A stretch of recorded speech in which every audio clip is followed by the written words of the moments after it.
तो guys welcome to my YouTube channel. आज की वीडियो में हम लोग बात करेंगे लाइक स्ट्रेटजी फॉर दिसंबर 24। ये मोस्ट फ्रीक्वेंटली आज क्वेश्चन है जो मेरे डीएम में आया था। तो let's talk about strategy for December 24 examination. अभी जो है ना, हमारे पास दो टाइप के लोग हैं।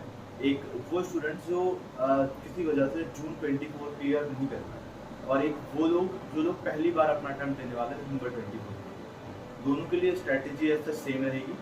तो स्ट्रैटेजी मेरी ये रहेगी लाइक आपको अपना सिलेबस, अगर आप बोथ ग्रुप दे रहे हो तो आपको अपना सिलेबस कंप्लीट करना है टर्म एंड बोथ ग्रुप का। अगर आप सिंगल ग्रुप दे रहे हो तो 15 अक्टूबर या फिर 20 अक्टूबर लास्ट डेट होनी चाहिए तक अपना सिलेबस कंप्लीट हो जाए। उसके बाद रिविजन स्ट्रैटेजी को डाला, लाइक ये सबसे इम्पोर्टेंट पार्ट है। रिविजन इज समथिंग जिससे आपको फ्यूचर मतलब जो भी मार्क्स है आपका स्कोर जो डिसाइड होगा वो रिवीजन पे होगा, रिटेंशन पे होगा। तो revision is most important part. तो उसके लिए एक मेरी स्ट्रैटेजी थी जो मैं फॉलो करता था, वही मैं आपको सजेस्ट करूँगा कि आप भी फॉलो करें इफ इट वर्क्स। तो डेफिनेटली लाइक नवंबर में हम लोगों के पास 30 डेज होंगे। उसके बाद दिसंबर में हमारे पास 20 डेज होंगे। अगर आपका सिलेबस कंप्लीट हो रहा है अक्टूबर एंड से, तो हम लोग 50 डेज का रिवीजन शेड्यूल एक बार बता देता हूँ मैं आपको। तो बोथ ग्रुप अगर आप प्रिपेयर कर रहे हो तो फर्स्ट रिवीजन जो आपका होगा वो 3 डेज पर सब्जेक्ट, तो 21 डेज ये होता है। उसके बाद सेकेंड रिवीजन जो आपका होगा वो आपका होगा 2 डेज ईच सब्जेक्ट, तो वो आपका आंकड़ा होता है 14 डेज बोथ ग्रुप वालों के लिए। उसके बाद 1 डे इस सब्जेक्ट का आपका थर्ड रिवीजन होगा, और फोर्थ रिवीजन जो आपका लास्ट होगा वो होगा टेस्ट के साथ। मतलब लाइक एग्जाम लाइक स्ट्रक्चर आपको बनाना है, जैसे एग्जामिनेशन कंडक्ट करेगी आईसीएसआई, लाइक जिस तरीके के एग्जामिनेशन होते हैं ना, लाइक बोथ ग्रुप वालों को गैप नहीं होता, तो बिना गैप के आप टेस्ट दे रहे हैं आपको 7 नंबर, तो वैसा वो वाला रिवीजन होगा हमारा फोर्थ वाला। उसके बाद सिंगल ग्रुप की बात करते हैं। जो लोग सिंगल ग्रुप अपेयर करने वाले दिसंबर 24 में, उनके लिए स्ट्रैटेजी ऐसी होगी कि जो आपका पहला रिवीजन है उसमें आप 4 डेज इस सब्जेक्ट को दोगे तो वो आपका कंप्लीट हो जाएगा। 16 डेज में अगर आप ग्रुप 1 के लिए प्रिपेयर कर रहे हो तो और 12 डेज में अगर आप ग्रुप 2 के लिए प्रिपेयर, तो ये होगा पहला रिवीजन का स्ट्रैटेजी। सेकेंड वो आपका होगा 3 डेज पर सब्जेक्ट, उसमें आपका 12 डेज में कंप्लीट हो जाएगा। आप ग्रुप 1 दे रहे हो तो 9 डेज में कंप्लीट हो जाएगा आप ग्रुप 2 दे रहे हो। तो उसके बाद फिर जो हमारा थर्ड रिवीजन होगा वो होगा हमारा 2 डेज इस सब्जेक्ट का।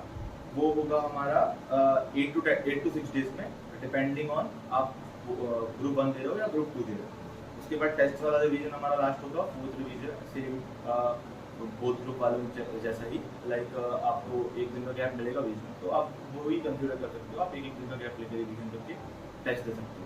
तो ये स्ट्रेटजी होगी मेरी दिसंबर 24 स्टूडेंट्स के लिए। उसके बाद एक सबसे इम्पॉर्टेंट एक पार्ट आ जाता है ना कि आंसर्स कैसे लिखने हैं एग्जामिनेशन में। तो ये एक चीज़ है ना, ये सब लोगों को जाननी है कि एग्जामिनेशन में हम लोग कैसे आंसर लिखें कि हमारे मार्क्स अच्छे हैं। तो एक कुछ आंसर राइटिंग टिप्स के बारे में बात कर लेते हैं जो मैंने फॉलो की हैं और मुझे उससे अच्छे मार्क्स आए हैं। आईसीएसआई ने लाइक मना करके रखा है कि आप अपनी आंसर कॉपी शेयर नहीं कर सकते। तो थर्ड पार्ट में मैं अपनी answer copy for sure share नहीं करूँगा, पर ये तीसरा क्वेश्चन हम लोग लेंगे, और ये तीसरे क्वेश्चन में मैं आपको टिप्स दूंगा जो मैंने यूज़ किए हैं अपने एग्जामिनेशन।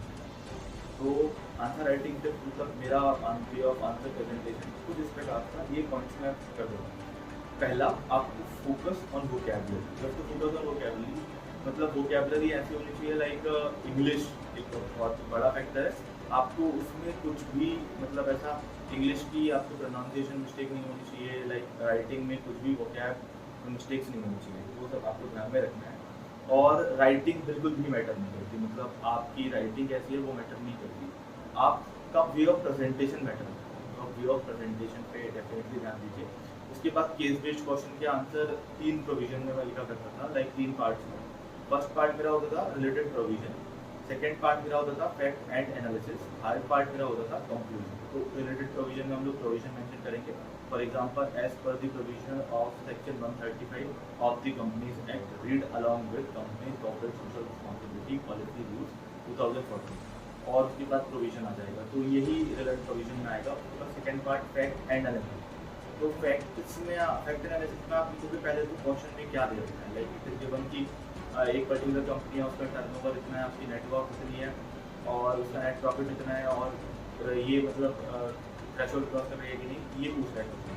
तो आप वही लिखोगे कि कंपनी का टर्नओवर इतना है, नेटवर्क इतना है, ये होता है उससे उसके बाद एनालिसिस एक ही पार्ट होगा, तो उसमें पैरा चेंज करोगे आप एनालिसिस के लिए। तो एनालिसिस में आप लिखोगे कि लाइक ऊपर गिवन प्रोविजन के अगर हम कंपेयर करें तो हमें ये लगता है कि ये जो है एप्लीकेबल है कंपनी के ऊपर कॉर्पोरेट सोशल रिस्पॉन्सिबिलिटी, और उनको एक्सपेंडिचर करना है शेड्यूल 7 के हिसाब से, शेड्यूल 7 एक्टिविटीज़ के हिसाब से, तो वो ऐसा हुआ है।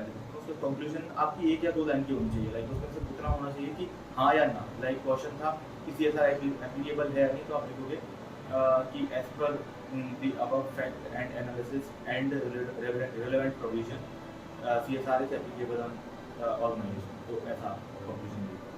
उसके बाद जो थर्ड इम्पॉर्टेंट पार्ट है वो एक थर्ड मतलब कमेंट बेस्ड क्वेश्चन आजकल मोस्ट फ्रीक्वेंटली पूछे जा रहे हैं एग्जामिनेशन में। तो कमेंट बेस्ड क्वेश्चन में आंसर कुछ इस तरीके से देना है कि पैरास में आंसर देना है पहले तो, लाइक एक पैरा में 6-7 लाइन ही आप कवर करो, पैरास में आंसर दो, और जो आपको पता है वो मेंशन करो। It's kind of direct question.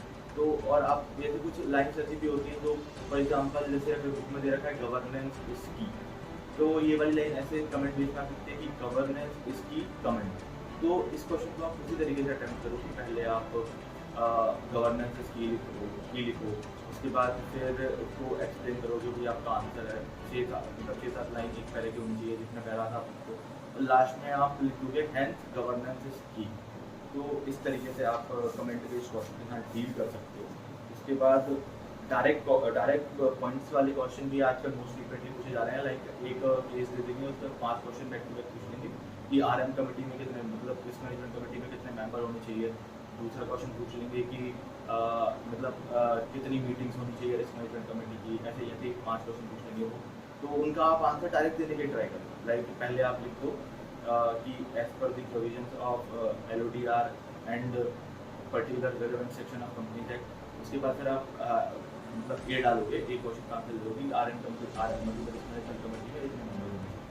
उसके बाद सेकंड क्वेश्चन का आंसर, तो ये डायरेक्ट आंसर दोगे कि ये क्वेश्चन है ना, तो डायरेक्ट आंसर देने में 1 मार्क्स का क्वेश्चन है तो ज़्यादा लंबा आप नहीं दे सकते, आपको और भी क्वेश्चन के आंसर देने हैं जो कि इससे ज़्यादा लेंथी होंगे। तो ये आपको एक चीज़ ध्यान में रखना।